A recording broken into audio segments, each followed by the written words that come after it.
Ayan si Richie. Hindi natuloy. Hindi sila pinasampa ng barko ng kanyang asawa kasi ilang months na si Gemma? 7 months. 7 months na kasing buntis, hindi na pinayagan. Oo. Hindi nila alam yung rules. Hindi rin naman namin alam eh.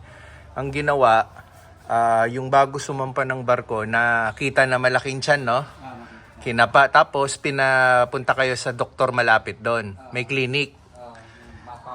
Oo, tapos yung in-ultrasound ng doktor, doon din nila nalaman na babae yung anak nila. Hindi nila alam yung gender eh. Tapos sinabi na ng doktor na hindi pwede sumakay, no? Hindi sila binigyan ng certificate. Oo, hindi sila binigyan ng medical certificate para bigyan ng permiso bumiyahe. So nangyari, balik na lang sila dito. So bukas naman mag-a-attempt silang magpa-check up sa doktor malapit dito para bigyan naman siya ng certificate, mag-eroplano. So, ang gagawin nito ni Richie, yung asawa niya na lang ang bibiyahe papuntang Cebu.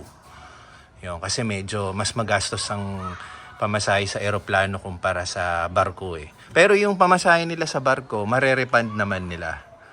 Yun. So, Pero hindi na makomplete. hindi kompletong yun, hindi na complete refund. Bawas na. Bawas na yun.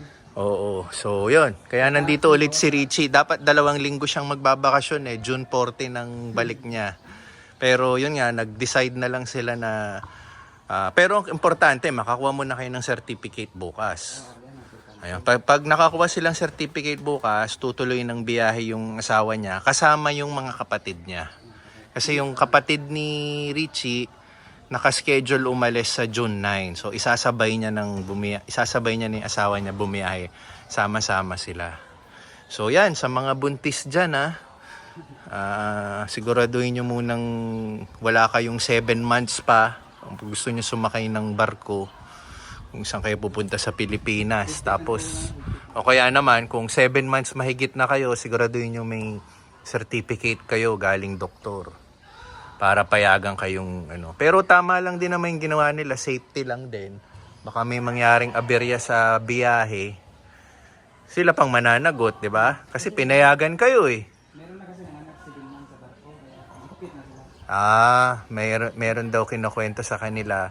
Nanganak bigla sa barko habang biyahe. 7 months pa yun. Oo, 7 months pa lang biglang nanganak ng wala sa oras. So, iniiwasan yata nila yung ganong senaryo.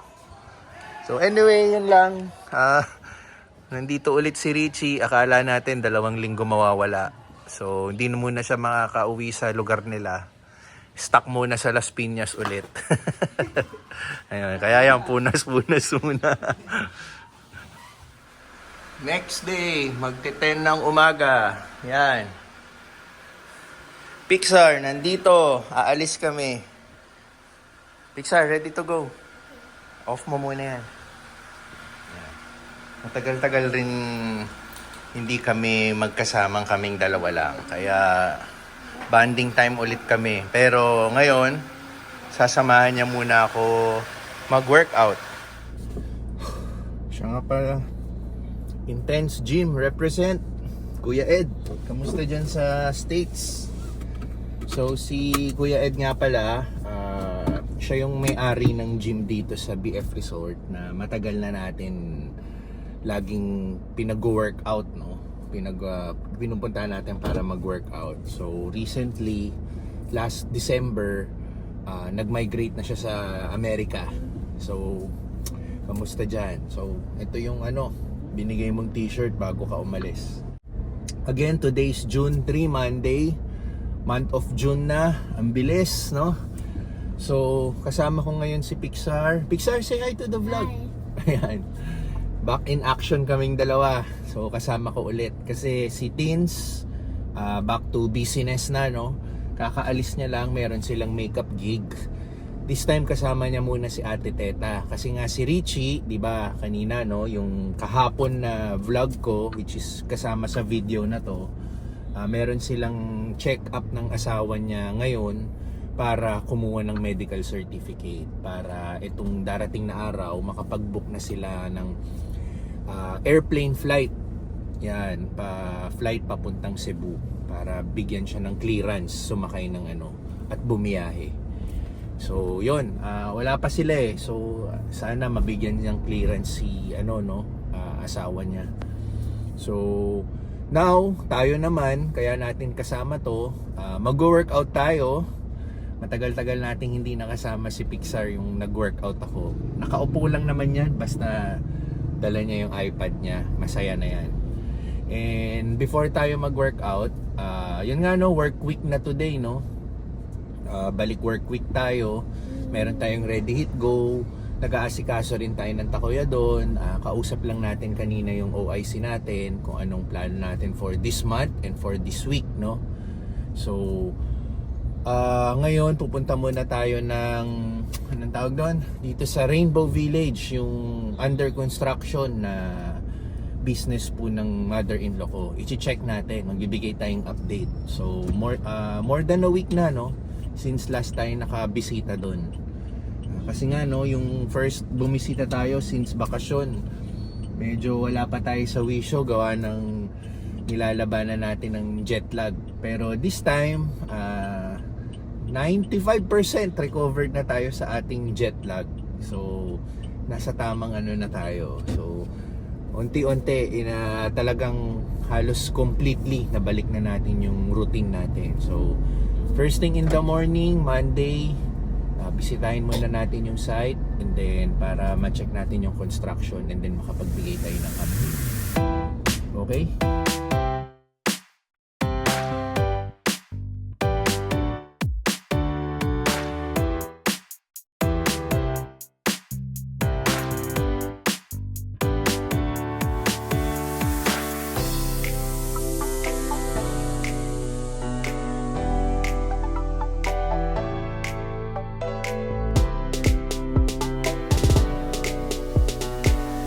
Okay, nandito na tayo. Pixar, Yeah. stay here na lang ha. Okay. Para hindi mainit kasi sa labas eh. Okay. I-check ko lang tong makikipag-usap lang tayo dito ha. Okay.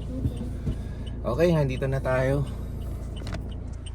So, ito yung bahay. Baba tayo, makipag-chikahan tayo at hingi tayo ng bagong update. Stay here na lang ha.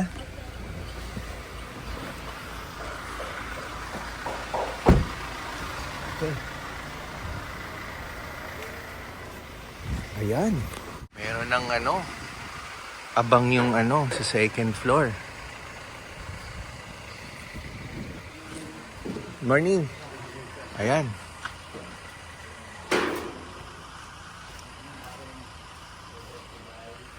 Ito na. Nalagyan na ng bubong hanggang garahe. Abang na to, no? Pang simento, no? Kailan ang buhos? Sabado. Itong darating na Sabado.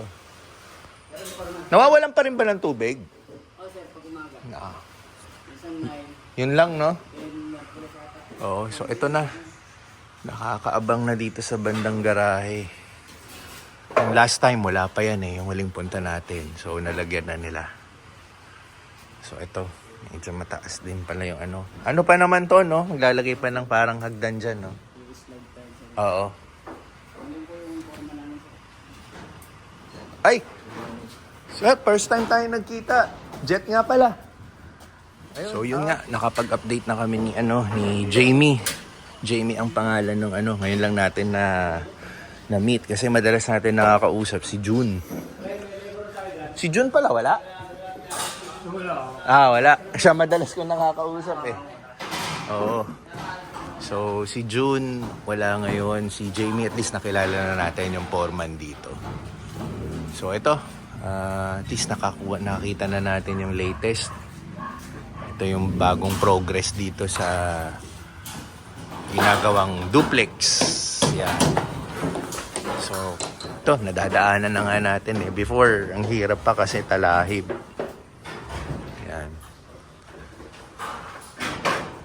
Okay, so hindi na tayo masyadong makikigulo. Di na kami makikigulo.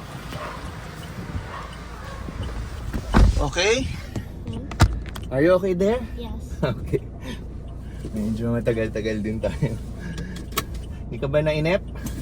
No. Okay. Basta may iPad yan, okay naman. Oh, grabe init sa labas, oh. Weather is 36 degrees. Yun, so oras na. Workout na muna tayo. Kasamahan tayo ni Pixar. At least doon malamig-lamig. And then, sabay kaming magla-lunch siya sa South Mall. Di nga pala ako magla-lunch, naka-fasting pa tayo. Pero bahala na, baka mag-yogurt na lang ulit tayo.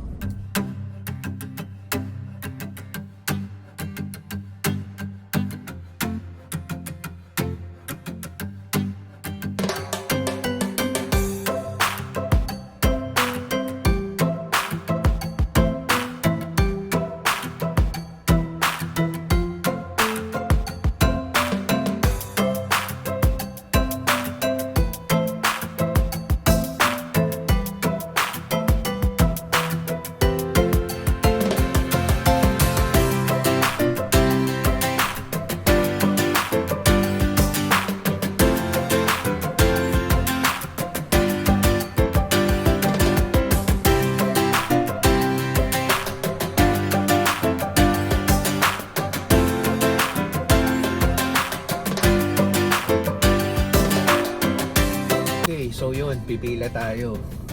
Himala Lunes na Lunes. Jump pa kagad yung pila sa sa parking.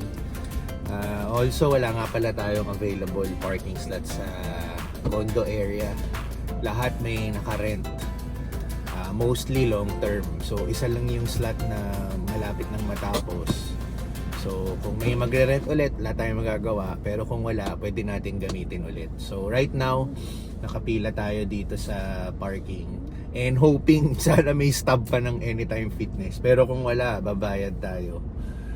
30 pesos flat rate buong araw, pero kung may stub sa Anytime Fitness, libre tayo.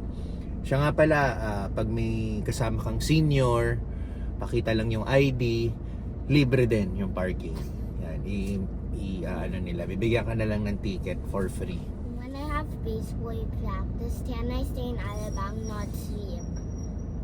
After baseball, you want to stay in Alabang? Yeah, but not sleep. Not sleep. Just have dinner. Also before baseball. But before you do that, you have to ask permission first to Lolo and Lola. Okay. Don't just go there and surprise them. No, not now. They're busy. Okay. Maybe after your baseball practice, you ask permission. Not now. You don't have baseball today, right? Oh, not now. Yeah, as early as now, bumubuelo na nagpapaalam na kung pwede siyang matulog sa bahay ng lolo at lola niya. Gustong gusto niya kasi doon kasi nandun yung tsokolate, nandun yung chips, di ba? Ayun. Pag sa amin kasi kinokontrol namin wala siyang choice pero pag nandun sa bahay ng lolo at lola niya, may freedom siya, nagagawa niya, kaya masaya siya doon Nag-ready na tayo ng pambayad, 30 pesos, pero tatanong muna tayo kung may stub ang Anytime Fitness.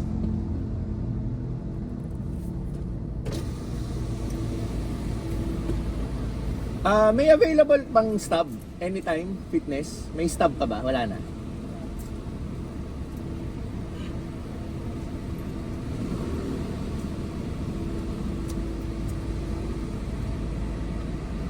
Meron pa? Wala na? Bilis sige. Baka sakali lang. Okay lang. Konti na lang yun Wala na. Okay, may baon nga pala siyang bag para may lalagyan yung iPad niya, tsaka nagbaon ng onting snacks. Come here. Dito tayo.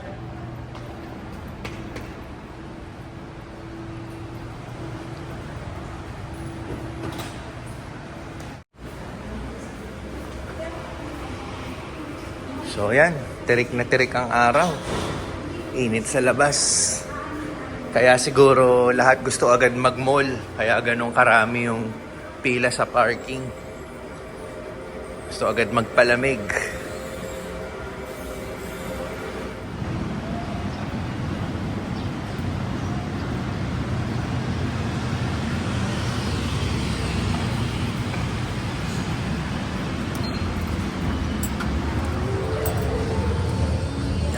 Second seat mo na dito.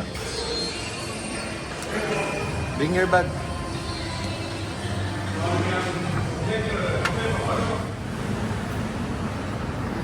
Okay. Tapos na kami mag-workout. Ilalagay lang namin yung mga gamit sa kotse and then magmo-mall na kami ni Pixar. Yan, magbabanding muna kaming mag-ama. Meron siyang ni-request eh. Kaya pupuntahan natin. Sige, lagay muna namin yung gamit sa kotse. Sa loob na kami ng mall. South Mall again. Ito, magsasawa kayo sa palaging South Mall natin kasi dito lang tayo malapit eh. And also, mainit nga sa labas kaya lahat nagpapalamig dito kasama kami. So anyway, meron siyang gustong puntahan at yun ang sadya natin ngayon. So, ilang months ago bago kami magbakasyon, pumupunta na si Pixar dito. Nilipat lang siya from lower ground floor, nilipat na siya sa second floor. Ang tawag sa pupuntahan namin ay Kidzuna, parang mga playground ng mga bata. So nag-request siya, gusto niyang itry yon way before pa kami magbakasyon. So ito na yung saktong time na magkasama kami para masubukan niya ulit yung bagong reopen na Kidzuna, right? So, sakto lang din. Dito lang din sa second floor yung food court. Dito na kami magla-lunch. At dito din yung yogurt natin. So, yun. I-check natin yung bagong Kidzuna. Halika. Ito nga pala yung food court. Nandun sa kabilang side yung binibila nating yogurt. So, dito yung bagong reopen na Kidzuna.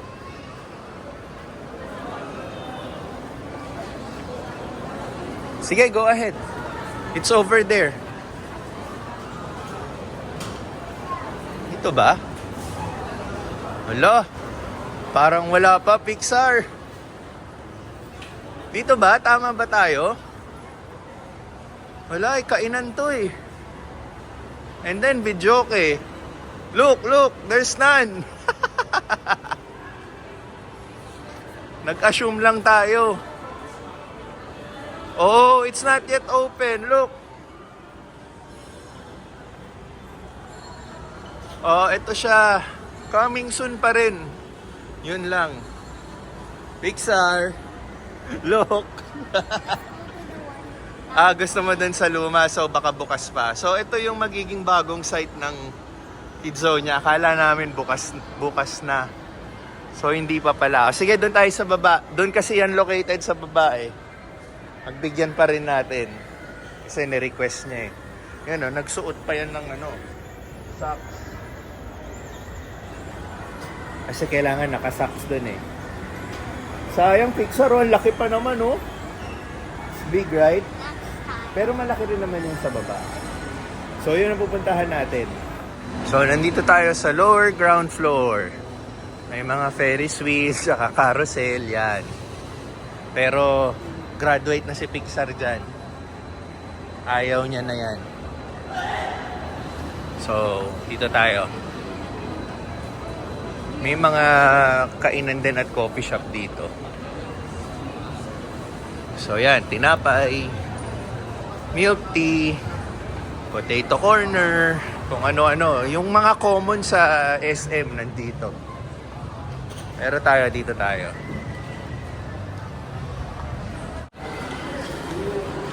So, dito naman sa lower ground floor, bukod sa pupuntahan nating Kidzona, nandito yung mga pang pamper sa sarili. Yan. Dentista, barbershop, tapos mayroon din massage. Ito, facial. Yan. Oh, move. Doon. Punta tayo doon. So, nandun pa rin yata si Kidzona. Tingnan natin. Hindi na kasi tayo napapadpad dito eh, kaya wala na tayong idea eh, nag-assume lang tayo. So dito sa kabilang side yung mga pang rin sa sarili yan, cosmetic, derma.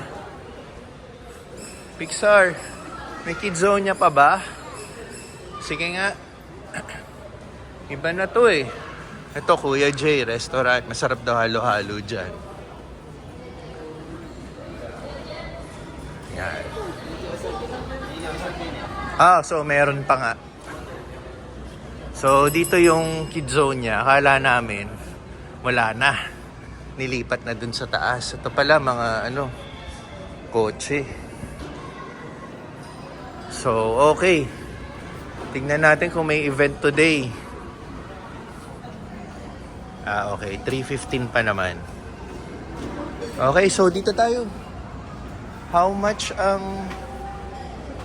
Ito pala. Doon lang... It's 1 hour only, ha? Masyadong matagal pag 2 hours, eh. Yan, doon lang tayo sa 1 hour. Sige. Mag-fill up pa po, miss? Okay. So, fill up tayo.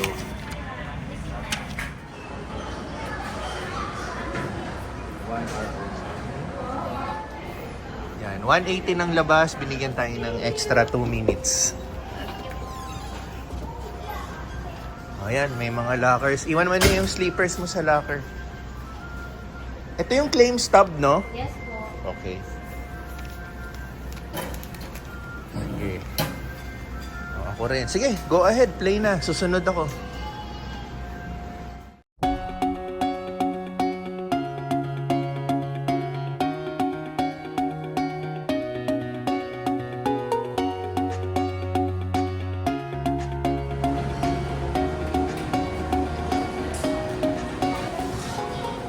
Ha?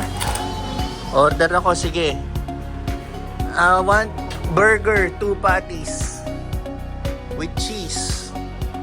Lahat ng vegetables, lagyan mo. Ayan, may bacon pa pala. Lagyan mo ng bacon. Pickles, lahat ng vegetables. Cheese, tomato, cabbage. Lettuce pala yan. Lettuce. Yan. What's that? Patty? I want 2 patties. Yan. Bacon. Uy, fries ba to? Ba't ganito yung fries? Sige, 1 fries to. Combo meal na gusto ko. Give me drinks. Ano bang available drinks? What's that?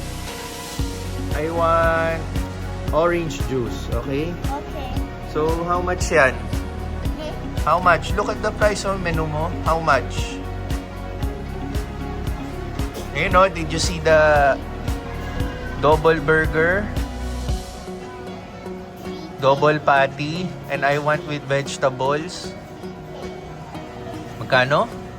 Okay. 3K? No. Okay, ang ano nila. O sige, 3K tayo. With fries and drinks, ha? Yan. Okay, sige. Isa-isa muna. Hirap naman nito. Ayan. Loaded, oh. May fries pa tayo. Oh, mag-punch ka na. I will pay. Look at your, cash box.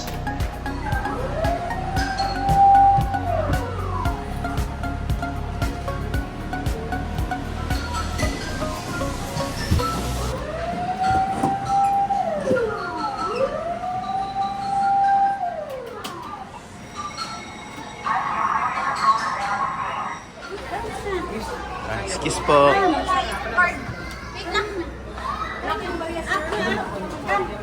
Okay. Tapos na. Enjoy. Gutom ka na. Are you hungry? Yun, gutom na. So, kakain na muna kami. Maghahanap kami ng makakainan.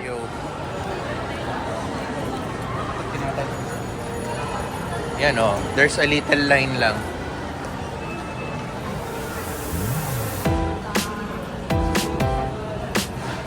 Sit ka na lang dito.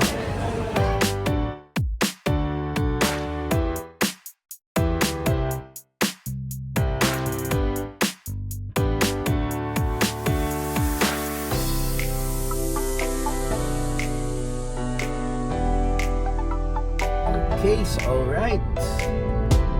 Balik na kami sa kotse. Ito, kapag-enjoy na. Kapag kid zone niya na kahit hindi yung bagong kid zone niya yung na-experience niya.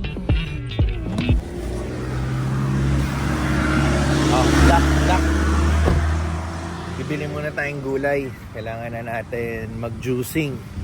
Tagal-tagal na natin hindi nagagawa. Panay tayo unhealthy. Ayun. Gulay. Yan, pipino. Ito, pipino. What ayan, dalawa.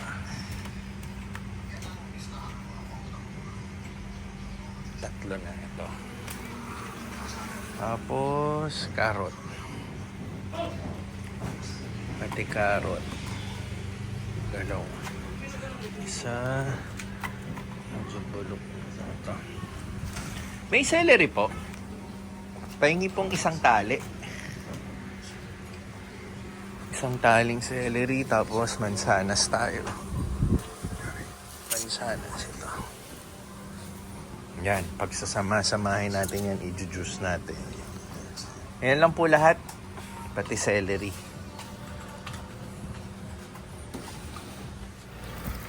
Yan, ito na lahat. So, lahat-lahat yan, 225. So, before kasi, di ba, addict tayo sa milk tea. Milk tea, gumagastos tayo ng 150. So, etong 225 na to, dalawang inuman na to. So, inom tayo today and then tomorrow. So, parang bumili na tayong dalawang milk tea, nakatipid pa tayo, tapos healthy pa. So, yun yung ginagawa kong mentality, no? Yung presyo ng milk tea, oy, para akong bumiling milk tea pa rin. Tapos, pero pinalitan natin ng gulay. So, yun. Okay, let's go home. Okay. Siya nga pala, dito tayo bumiling gulay. Kaharap lang natin yung simbahan dito sa Pilar. Ito. Yan yung church. Okay, uwi na kami. Pahinga. Inom tayong juice. Okay, bahay na tayo. So, yan ang i-juice natin. Carrots, pipino at lahat na ng celery. Plano ko sana half neto. Nandito na si Tins. Umuwi na rin si Tins galing makeup. Sabi niya, gusto niya rin makihati. So, nilahat ko na yung celery. So, ito yung itinabi ko para sa next batch. So, wala na tayong celery sa next batch. Yan. Mansanas, carrot, at pipino.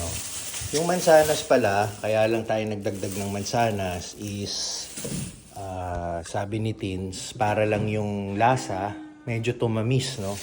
Pampatamis. Pero maganda rin naman ng mansanas, di ba? Prutas naman siya. Pero hindi na muna natin isasama yung mansanas dahil overkill na yung sa dami nung isi-serve natin ngayon. Yan. So, plan ko sana, half nga neto, tapos wala talagang mansanas.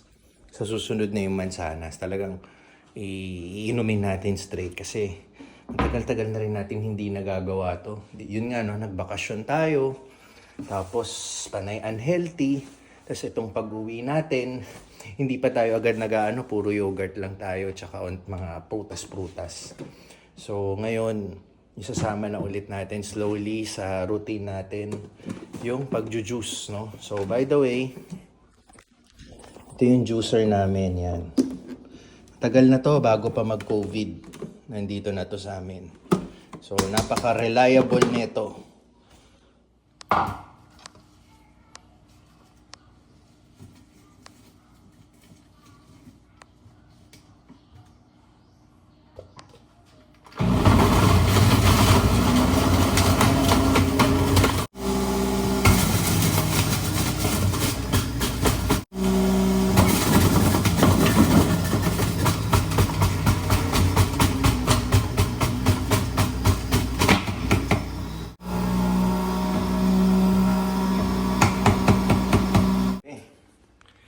So, ito siya. Yan. Hati kami ni Tins dito.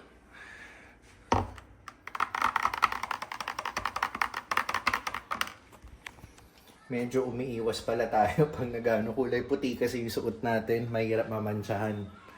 So, medyo makulay-kulay si celery. Kulay green kaya mahirap matalsikan. Sayang yung pagkaputi ng damit natin. So yun, ihahati ko lang to sa gitna. Sa kalahati, tagkalahati kami, and then inumin na natin. Ito na siya. Puro celery. Celery, carrots, and pepino. Ito si Tin sumiinom na. Inunahan na ako.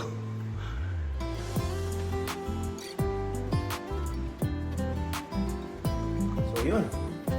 Walang tamis dahil celery, carrots, and pepino. Yun yung magiging silbi ng mansanas pag naglagay tayo. Sabi ni Tin, pampatamis. Pero, sanay na rin naman tayo sa lasa. Yung una, maasim-asim pa yung mukha ko, yung parang hirap na hirap pero masasanay din. Ayun. Tapos na rin pala siya. Nainom niya na. So yun. Nagpapaka-healthy ulit tayo. Kailangan natin yun.